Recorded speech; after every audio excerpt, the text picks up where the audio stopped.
Raymond wasn't always the monster he would become. His life took a dark turn after suffering a severe head injury during a voyage back to the United States.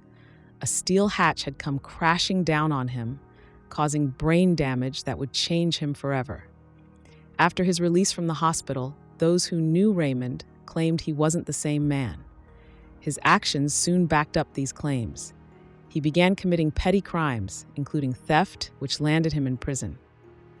It was there that he became obsessed with voodoo, convinced that it gave him power over women, making him irresistible and manipulative.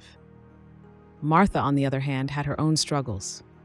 Born into a strict household, she was teased relentlessly for her appearance and suffered abuse from her brother. When she tried to seek help, her mother beat her instead. The harshness of her upbringing left her craving love, and after failed relationships and 2 children, she turned to romance novels for comfort.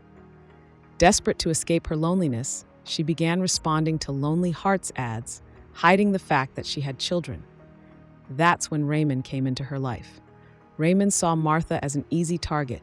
He had been using Lonely Hearts ads for years to con women out of their money.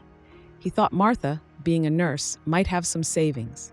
What started as correspondence quickly grew into a twisted bond, with Raymond even requesting a lock of her hair for his voodoo rituals. When they finally met, Raymond was taken aback by Martha's children. He had no interest in playing the role of a father and tried to end the relationship. But Martha was not willing to let go. She threatened to end her own life if he left her, forcing Raymond to continue his twisted game. The pair's relationship took an even darker turn when Raymond revealed his con artist lifestyle. Instead of being horrified, Martha was captivated. She offered to help him and proved her loyalty by abandoning her children at a Salvation Army. Raymond saw this as a sign of her commitment, and the two began traveling together, conning women across the country. Martha posed as Raymond's sister, allowing them to deceive their victims more easily. In January 1949, their scams escalated to murder. Janet became their next victim after Martha caught her in bed with Raymond.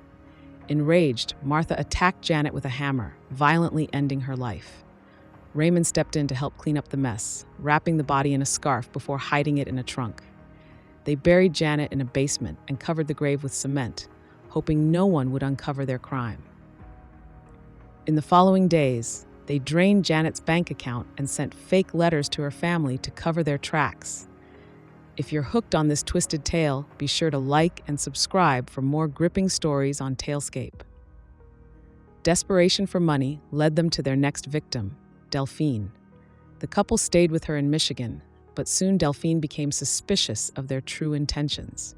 To silence her, Raymond gave her sleeping pills, but the sight of her unconscious mother caused her young daughter, Raynell, to panic. In a frantic attempt to keep things under control, Martha tried to silence the child by choking her. Though Raynell survived the attack, the marks on her neck were impossible to hide. Fearing Delphine would wake and discover what had happened, Raymond made the decision to end her life with a boomstick, ensuring she would never speak again. But it didn't end there. Martha and Raymond lingered in the house for days, and eventually they drowned little Raynell in a bathtub.